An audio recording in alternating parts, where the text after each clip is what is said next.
साथियों नमस्ते। पीछे भी 2 वीडियो डाले, आपने अच्छी प्रकार से देखे, इसके लिए धन्यवाद।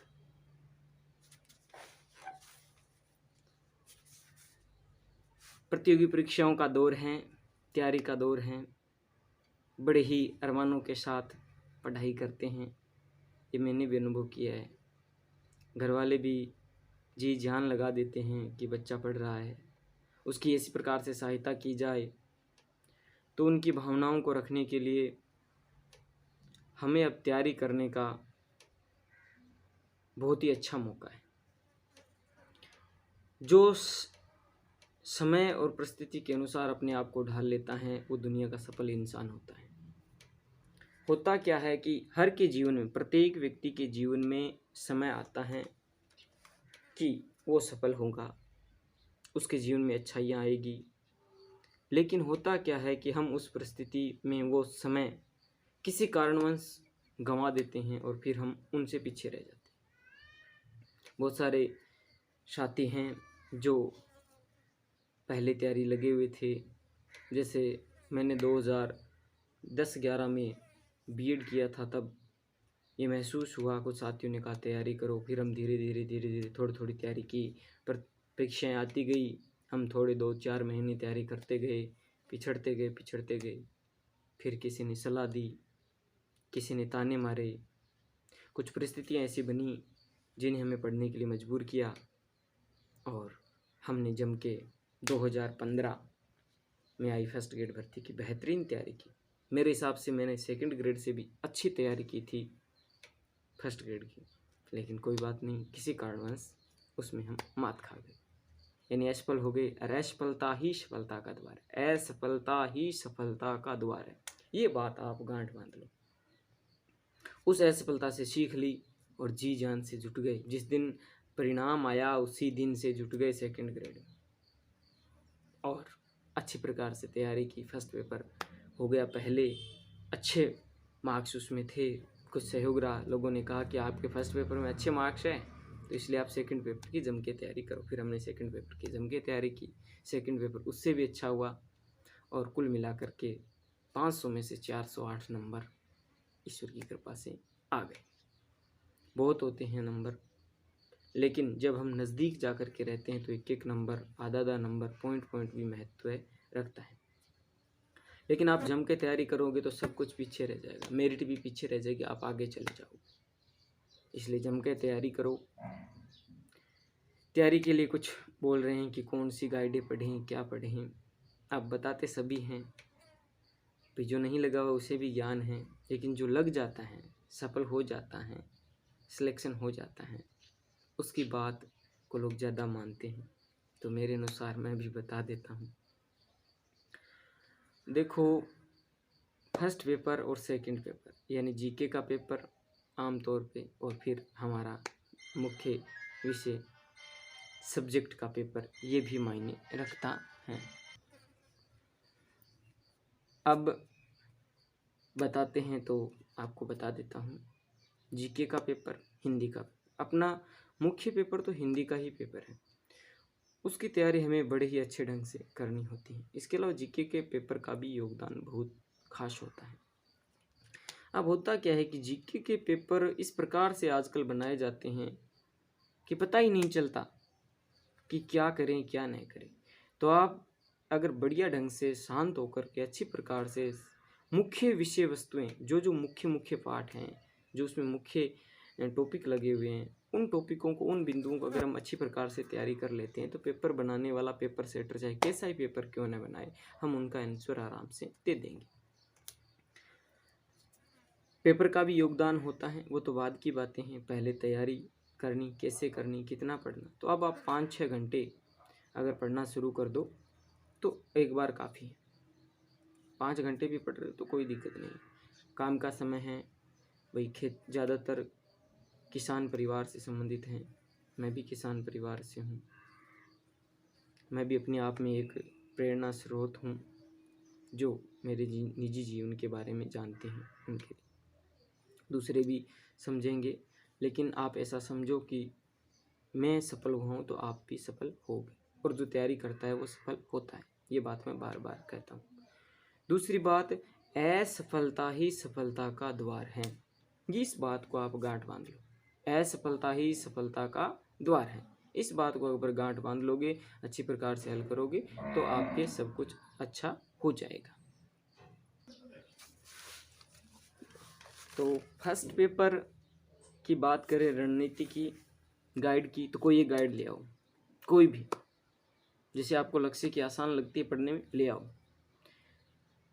और शिक्षा मनोविज्ञान के लिए प्रभात वाली गाइड ले आओ, वंदना जादौन की। और उसके बाद में करंट के लिए क्रोनोलॉजी पढ़ लो। और राजस्थान विशेष के लिए कुछ PDF वगैरह उनका नोट्स निकलवा लो, या फिर आप चाहो तो कोई एक गाइड राजस्थान से संबंधित ले आओ, कोई किताब ले आओ, मुख्य बुक, आधार पुस्तक। फिर उस गाइड में से कॉन्सेप्ट देखते जाओ, ये आएगा, उसको पढ़ो। उसको पढ़ने के बाद में सोचो कि क्या ये ठीक है, क्या कुछ बचा तो नहीं शेष। एग्जामिनर कुछ ऐसा प्रश्न न पूछ ले जो इसमें न हो, तो उसको आप अन्य कहीं से खोज करके, वीडियो देख करके उसको तैयार करो। हम जब समय से पहले लग जाते हैं तो किसी भी काम को आसानी से सही ढंग से लिख पाते हैं, कर पाते हैं। पहले लग जाओगे तो नोट्स भी बन जाएंगे, तैयारी भी हो जाएगी, बार बार पढ़ भी लोगे और कोई दिक्कत नहीं आएगी। ये है हमारे जीके के पेपर से संबंधित। जीके के पेपर में यही है कि बार बार पढ़ो, मुख्य मुख्य बातों को पढ़ो, फालतू की बातें जिनका कोई मतलब ही नहीं होता है उन्हें छोड़ दो। आपको महत्वपूर्ण लगेगा वही महत्वपूर्ण होगा। मैंने ये तो देखा है कि मैं ऐसे सोचता हूँ कि इसमें से यहाँ से प्रश्न बन सकता है, वो प्रश्न बना है। यही सफल होने का सबसे बड़ा प्लस पॉइंट होता है। तो बार बार बार बार बार बार पढ़ते जाओ। कोई भी कोचिंग, कोई भी गाइड और कोई भी टीचर आपको सफल नहीं कर सकता, सफल आप स्वयं होगे। इसके लिए आपको मेहनत करनी है, दिन रात तैयारी में जुट जाओ और आप सफल हो जाओ। ये तो थी आपके जीके के पेपर से संबंधित। तो एक गाइड आधार बना करके उसको पढ़ो, टॉपिक शेष रहते हैं तो कहीं से खोज करके उनको पूरा कर लो। फिर शिक्षा मनोविज्ञान प्रभात वाली गाइड ले आओ, उसमें भी कुछ शेष रहता है तो सर्च करके देख लो। करंट पढ़ लो और राजस्थानी विशेष का विशेष तौर पर अध्ययन कर लो। और जब आपकी एक बार रिवीजन हो जाए तो फिर दोबारा और पढ़ लो। दोबारा पढ़ने के बाद में कुछ आप पेपर निकालने की कोशिश करो, उसे आगे हम और देख लेंगे और वीडियो बना लेंगे। और अब बात आती है मुख्य पेपर की, हिंदी के पेपर की। तो हिंदी का पेपर है वो बहुत ही मायने रखेगा आपके सिलेक्शन में। मुख्य पेपर तो हिंदी का ही होता है, क्योंकि उसमें हमारे जो मार्क्स हैं वो ज़्यादा बनने लगे हैं। यानी आपके हिंदी का पेपर है तो आप ऐसे समझो कि 140% के आसपास हम सही ढंग से करके आए। अगर थोड़ा पेपर कठिन बनता है, कुछ प्रश्न का पता ही नहीं चल रहा है क्या, तो शांत हो जाओ, उसमें उस प्रश्न को एक बार छोड़ दो। दोबारा जब आप आओगे उस प्रश्न पे सोचोगे तो उत्तर मिल जाएगा। अगर आप सही ढंग से पढ़े हुए हो तो उसका उत्तर आप आसानी से खोज लो। तो पेपर में तो कैसे हल करना है उसका हम बाद में देखेंगे, पहले आप अध्ययन करते जाओ, आपको अपने आप ही पता चल जाएगा कि मुझे पेपर कैसे करना है। हिंदी की बात करें तो पहले तो हमारे सिलेबस लगता है NCERT बुक, किताबें, पुस्तकें। तो उन पुस्तकों को लाएंगे, पढ़ेंगे और उनमें से नोट्स बनाएंगे। उनमें कुछ कमी रह जाती है तो उनकी कोई आधार पुस्तक बनी हुई, उस आधार पुस्तक को ले आएंगे। जैसे संजीव पासबुक वगैरह, एक्सीलेंट वगैरह भी आई हुई है तो उन्हें भी हम देख लेंगे, वो आसानी से बच्चों के पास मिल जाती है। उसके अलावा एक गाइड तो हम लाएंगे जिसमें सब कुछ हो। हिंदी साहित्य के लिए भी मिश्रा पब्लिकेशन मैंने पढ़ा, ठीक है, वो पढ़ लो आप। उसके अलावा एक छोटी सी किताब, छोटी सी पुस्तक है वस्तुनिष्ठ हिंदी साहित्य, जो आपके गोविंद पांडे, सरस्वती पांडे का है। हिंदी वस्तुनिष्ठ इतिहास, गोविंद पांडे, सरस्वती पांडे, वो भी आप पढ़ सकते हो, अच्छा है। उसे बार बार पढ़ोगे तो 2 बार उसको आप पढ़ लोगे तो आसानी से आपको लगेगा कि हिंदी साहित्य कुछ है ही नहीं, और प्रश्न उनसे बाहर नहीं जाएगा। जितने भी प्रश्न पूछेगी उसी में से पूछेंगे। आप पीछे जो कॉलेज लेक्चरर वाला पेपर हो उसमें भी उससे काफ़ी सारे प्रश्न आए हैं, और जिन्होंने समझ के किया उनका बहुत अच्छा हुआ। तैयारी का कम समय मिला या कम तैयारी कर पाए, इसलिए ज़्यादा खास वो पेपर तो मेरा तो नहीं हुआ, लेकिन फिर भी ठीक है, जैसा सोचा उससे ठीक ही हुआ। उसके अलावा काव्य शास्त्र से संबंधित भी मनोज मिश्रा जी निकालते हैं, उनकी गाइड ठीक है, मिश्रा पब्लिकेशन की। उसके अलावा अगर कोई अलंकार पारिजात वगैरह की भी लाना चाहो तो वो भी ठीक है, वो भी ले आओ, उनको भी पढ़ना शुरू कर दो। उसके बाद में शिक्षण विधि की बात करें तो फर्स्ट रैंक की गाइड उनमें ठीक है, तो आप फर्स्ट रैंक वाली ले आओ। एनसीईआरटी की बुक ले आओ, क्षितिज और कृतिका वो बुकें हो जाएगी। उसके अलावा 9 से 12 की हिंदी व्याकरण ले आओ, 9 से 12 की हिंदी व्याकरण वो भी अच्छी है।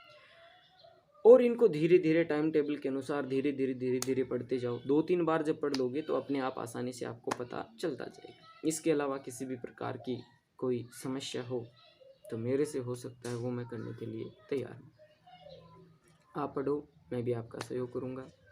भगवान ने चाहा तो अच्छी प्रकार से अगर आप तैयारी करोगे तो आप सिलेक्ट हो जाओगे और आपका नंबर आ जाएगा। बेरोजगारों की भीड़ बहुत अधिक है, लेकिन सही ढंग से सही प्रकार से रणनीति के अनुसार तैयारी करने वाले बहुत कम ही बच्चे होते हैं, और जो उस अनुसार तैयारी करता है उनमें दुर्भाग्य स्वरूप ही कोई रह सकता है, बाकी सभी का सिलेक्शन हो जाता है। तो बहुत अच्छा है कि आप अब से अब तैयारी में जुट जाओ। अब आपके पास समय नहीं, यानी 5-5 घंटे ही आप अब पढ़ना शुरू कर दो। 5-5 घंटे पढ़ोगे तो आसानी से हमारे सब कुछ टॉपिक क्लियर हो जाएंगे और हम सफल हो जाएंगे। जय हिंद, जय भारत।